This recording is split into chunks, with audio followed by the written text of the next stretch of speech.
Oke, selamat datang di channel RC ya teman ya, yaitu channel Ruang Cerita. Nah, di kesempatan kali ini teman-teman ya, sangat menarik sekali kita ambil topik Betul sekali, Ya, betul. Jadi topiknya itu tentang sebuah cerita mistis yang terletak di Sumatera Barat. Penasaran seperti apa ceritanya? Oke, sebelum masuk dalam videonya, gue saranin kalian itu nonton videonya sampai habis, kalian tuh tahu inti cerita ini apa. Betul gitu. Jadi sekali. kalian itu kan, apa nih bang ceritanya? Ya kalian nggak nonton sampai habis, Iya. cuk. Coba kalian nonton sampai habis, ya tahu lah. Iyalah, Oke, betul, sebelum betul. masuk ke dalam videonya juga, gue saranin kalian untuk klik tombol subscribe ya. Gue tungguin nih. Iya. 1, 2, 3, 4, 5. Oke, udah ya. Oke, thank you. Oke, dan jangan lupa juga klik like dan subscribe juga ya. Klik like, subscribe lagi. Iya. Klik like dan komen juga ya. Iya. Dan jangan lupa kalian hidupkan lonceng notifikasinya agar kalian mengetahui video-video terbaru dari RC. Iya, oke. Nah, langsung aja ke topiknya. Let's go.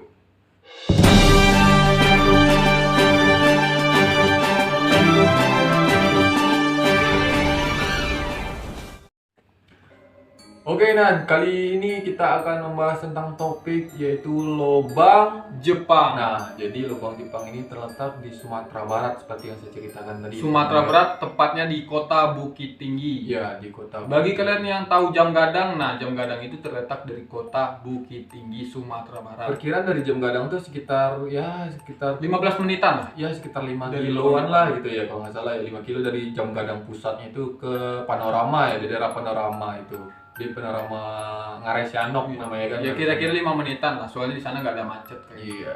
Kalau misalnya Perkiraan gua aja. Kalau misalnya di Jakarta kan 5 menit itu bisa aja 3 kilo karena macet. Iya. Nah, kalau di sana kan 15 kilo bisa aja 15 menit.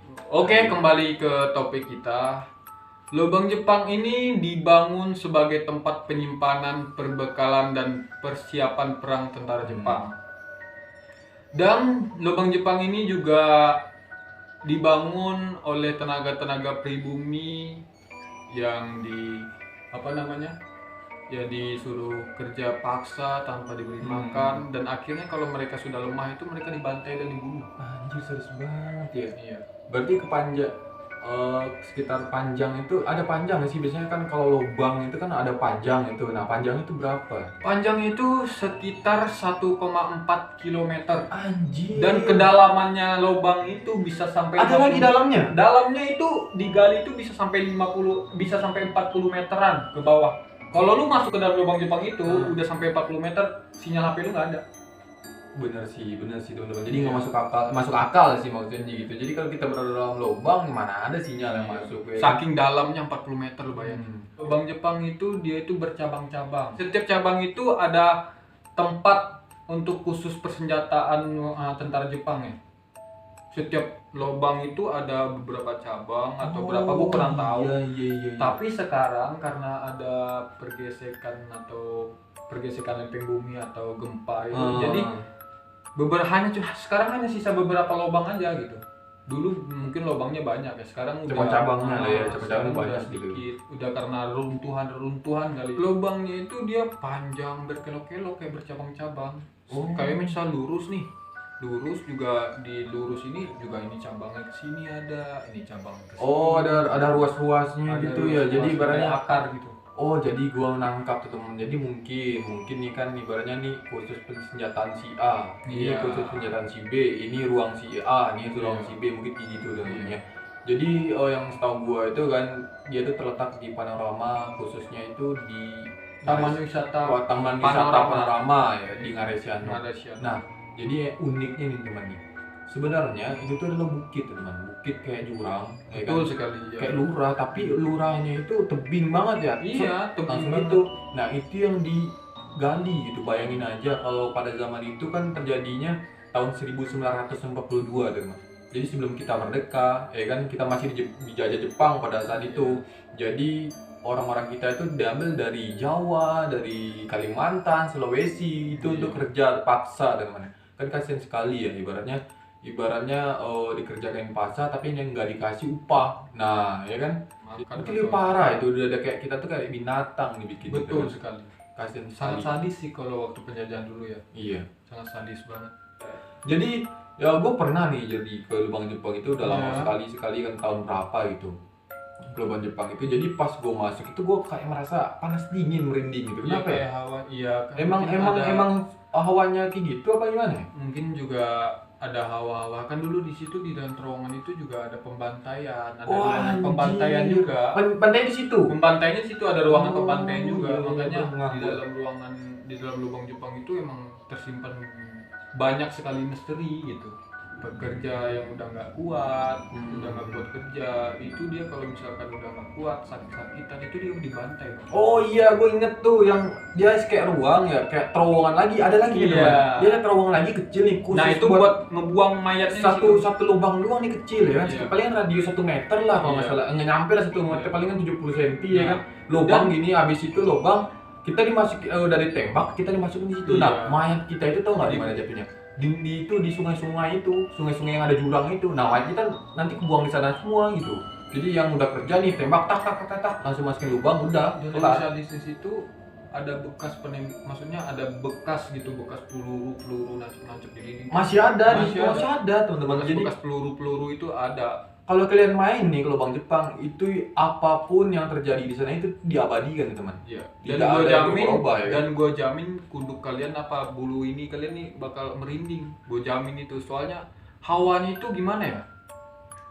Aneh gitu hawanya. Ini emang aneh. Yang pertama masuk kita di tulisan panorama Ngaresiano ya kan. Iya, Nah, benar, tadi kan Ngaresiano. ada tulisan tuh panorama Ngaresiano, kita masuk tuh. Iya. Nah, kita disambut dengan view alam yang indah teman-teman. Jadi ibaratnya view alam itu kayak ngarai, ya jurang namanya ngarai kan. Tapi di bawahnya itu ada kali besar. Bagus pokoknya. Nah, ibaratnya kalau makanya dinamakan ngarai panorama Siano itu kan karena di itu ngarai ya kan, namanya itu ngarai kalau di daerah Bukit itu ngarai Iya. Siano. Jadi kita pertama disambut set ya kan, wah indah banget nih cuy ya kan, pas disambut. Nah, pas kita masuk tuh set, aduh suasana mistisnya anjir parah serius. Masuk ke dalam lubang. Iya, enggak, aduh kata gua waktu itu pertama mau masuk kan, waktu itu anjir ini apa nih kata gua kan. Jadi gua ngejalan sendiri itu pada saat itu sama keluarga gua kan, waktu itu jalan sendiri itu gua nggak berani gitu. Jadi seolah ada yang ngikutin gua di belakang gitu, ibaratnya gelap ya teman. Iya. Suasana gelap banget tapi dingin gitu, dingin tapi oksigennya masih ada karena kan oksigen masuk tuh kan. Nah pada situ gua jalan tuh ada satu ruangan itu katanya ruang persenjataan gitu katanya. Iya, gue juga tahu. Masuk ke dalam Ada ruang persenjataan itu ibaratnya gue kayak mencium bau apa ya, Amis ya? amis gitu. Jadi Iya. pas amis itu gue langsung anjir ini apaan nih Iya. gitu kan. Padahal apa ya, apakah memang ada sosok-sosok seperti itu, apakah cuman kita terilusi aja untuk Iya. karena kita sudah masuk ke dalam ruang itu. Pas kita masuk gitu ya kan, pas mulai turun tangga itu diceritain semua gini. Iya. Gini. Nah enaknya begitu teman. Jadi kita langsung masuk, kita dipandu. Nah ditunjukin tuh ini ruangan ini. Semuanya sampai satu keliling itu bisa nyampe 2 jam kali di dalam. Bisa semuanya dari detail-detail tempat, dari ini tempatnya buat apa, ini tempatnya buat apa. Gitu. Iya. Kalian bakal dipandu sama pemandu khusus penjaga lubang Jepang Iya. gitu. Jadi sampai gua tuh pengen cepet-cepet keluar gitu. Jadi pas gua keluar tuh lega banget anjir gitu gua gitu. Soalnya lu kalau masuk ke Dan gua tau nggak dalam otak gua apa? Apa? Dalam otak gua bukan takut apa-apa anjir, takut rubuh. Iya, takut rubuh Nah, juga itu bener. doang. Soalnya ini lubangnya ini udah puluhan tahun masalahnya. makanya udah 20 ya kan? tahun. Bayangin kalau kita masuk ketimbun siapa yang mau ngelacak gitu Iya, ya kan? betul. Ibaratnya gitu loh. Jadi itu doang yang teman yang paling gue takutin, itu doang. Gue pikir aduh cepet keluar tuh itu doang. Jadi ibaratnya lubang itu ya tanah asli itu yang di itu tuh nggak ada penahan apa, nggak ada, Iya, cuma emang tanah doang. Tanah digali gitu. Jadi begitu teman-temannya. Jadi inti cerita kali ini kita ibaratnya sudah bercerita tentang masa lalu, tentang Sejarah persejarahan Jepang. kita gitu kan. Yang Di kita balik- tahu ya. Ya, yang dibalik wisata ternyata ada juga nih, ya kan. Di balik wisata itu ada misterinya juga gitu. Jadi kita nggak tahu kan kalau misalnya orang-orang luar dari sana mungkin dia nggak tahu ini tempat wisata. Padahal Iya. orang setempat itu mengartikan banyak itu adalah tempat bersejarah mereka. Tempat gitu. sejarah di situ. Oke, semoga cerita kali ini semoga bermanfaat dan bisa mengasih kabar-kabar yang terpenting di Indonesia kita. Dan ini, bisa ya juga kan? menambah wawasan bagi penonton RC ya kan. Iya. Oke, semoga bermanfaat. Gua Boy Fikram Ramadan Dan gue Jordi Dharma Putra. RC Sekian. pamit undur diri.